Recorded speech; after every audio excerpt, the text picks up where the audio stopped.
guys, how's it going? It's me, Richard Plunker from ThePapadumGeek and the Gaming Show Live. Now, as you can see here, I've got a mic right in my face and I don't know what to do with it. Now, I'm actually doing some small tests personally just for some mics I have around. Now, I just want to see how they actually sound in videos. How they sound if I'm holding them, how they sound if I actually have them on a stand.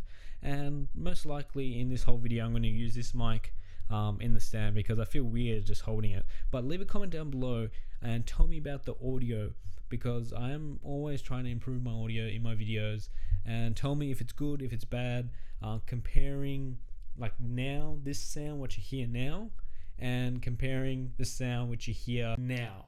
Now obviously there's a big difference in the sound because the mic's not here, the mic's over there.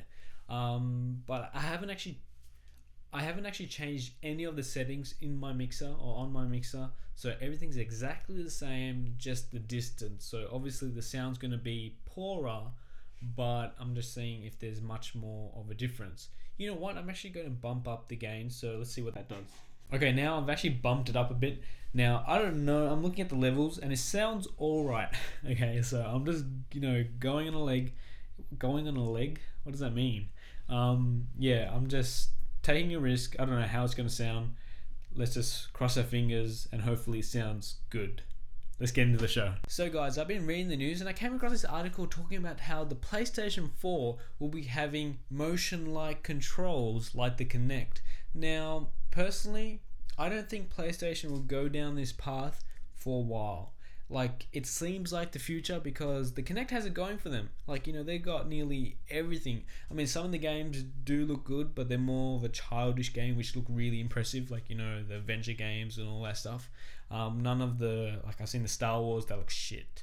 I don't know, I can't really compare anything else because I haven't been really interested in it.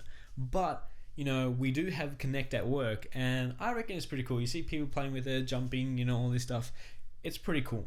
Now, I haven't had I haven't actually bought the Move yet for the PlayStation. I own a PlayStation 3. I really want to get my hands on it just to have a go. But then again, I don't see myself playing with it because, my monitor is right there, which I use for my TV. So I don't see myself, actually have enough room to play. But, me just standing here, wow. Yeah, it's just not happening. Maybe if I had a living room, maybe if I had a family, that's something I'll be looking forward to, because the Move does use like some of the stuff in SOCOM. I can see how that works for them, and they got the actual weapon itself which you connect the Move to, which looks pretty impressive. Now I don't see how the Kinect can compete to that, because you do need physical buttons to actually play those sort of games. So really, it's a possibly we may be seeing Kinect or some sort of Kinect style on the PlayStation 4, but I don't see it coming very soon. So that news for me, scratch it away. Maybe look at it again next year, 2012, when the PlayStation 4 apparently will be emerging, in some trailer or something like that. Also, to add on that note, a lot of people are saying that the next PlayStation 4 will be coming out 2012, next year, end of next year, something like that. Now, what I believe is Sony has a 10-year policy, no more than 10 years where they'll release a console, and when they will sort of stop making games or stop producing consoles for that year. So for instance, PS2, 10 years life cycle, bam, new one. Now with the PlayStation 4 and the Xbox 720, a lot of people are saying that with the new hardware out there, with the new video capabilities, the next gen consoles are coming sooner than expected, because the market for high def gaming is just moving forward so fast. Game developers are moving so fast ahead of their time. They're developing all this cool shit, but can only be played on something which can be updated regularly, which is a PC. Now, I'm not much of a PC person, but I would love to have a PC if I had the money for it, but I don't, so I'm a console person. So we could see actually a next gen console next year, who knows. Now, staying on the news of Sony has just recently opened the PSN store for Japan. Now this was since the actual PS3 hacked PSN store, all that mumbo jumbo type of stuff happening, a couple of months ago, which apparently a lot of people have forgotten. I don't know if you forgot. I haven't forgotten. It's there, but it's just like something another day. Move on. Now, apparently, the Japan store just opened. It's just opened its PSN, and all its networks are running. And Japan actually didn't allow Sony to allow access, or when they actually officially opened, they didn't allow their network to be open till the PSN was fully secure. Now, saying that, when the PSN was reopened to the public, I would say, and next following week it was hacked again. Not hack being like their PSN servers, but another service which Sony offers to the world. So moving on with Sony news, Sony's actually extended their welcome back package for extra one more day.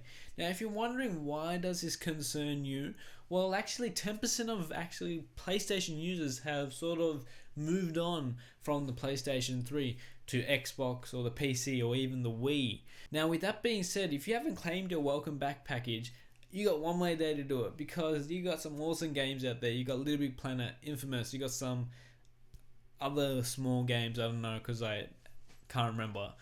But actually, a lot of people have been saying that, a lot of people have forgotten about the hack, which sort of led these 10% of people to move on to different things. Now, personally, I downloaded Infamous and some other apocalyptic game. I forget what it was called. Some zombies games. What did you end up downloading? Leave a comment down below on that. Because I reckon the welcome back package was not too bad. I was actually quite happy with it. Also with the PlayStation Plus, which got me the Uncharted beta, which I'm sure everyone else did also. So other than Sony extending their welcome back package for the people who haven't actually claimed anything yet, you got one more day to do it. And that's about it for Sony news. Now, I do believe, I'm not, a big fan of Xbox, or I'm not. Not that I'm not a big fan, I just don't have one. I don't really follow their news. But I was just reading some news and saying that Gears of War 3 they actually had some gameplay of it. Now, Windows has come out, or Microsoft has come out and says that was sort of an early development game, because a lot of people were saying it was quite buggy. In that video, it all looked buggy, and then it does make quite sense. And also, there was some, Gears of War 3 codes floating around. I didn't know what that meant, because I just sort of read the title and then whatever, because I'm not interested in that. But it looks like, it's actually nearly finished, and probably could be a September release, I think. With Modern Warfare 3, Battlefield 3, Gears of War 3. Could be all three. So anyway, guys, that's it from me. Hope you like this video. Tell me what you really think about the audio, because I don't mind holding a mic for 5 minutes to get much more crisper, clearer audio. But if this does the job, I don't mind, keeping this distance, because I don't know. Leave a comment down below. Tell me what you think, and we'll see what we can do. Catch you guys later. Peace out.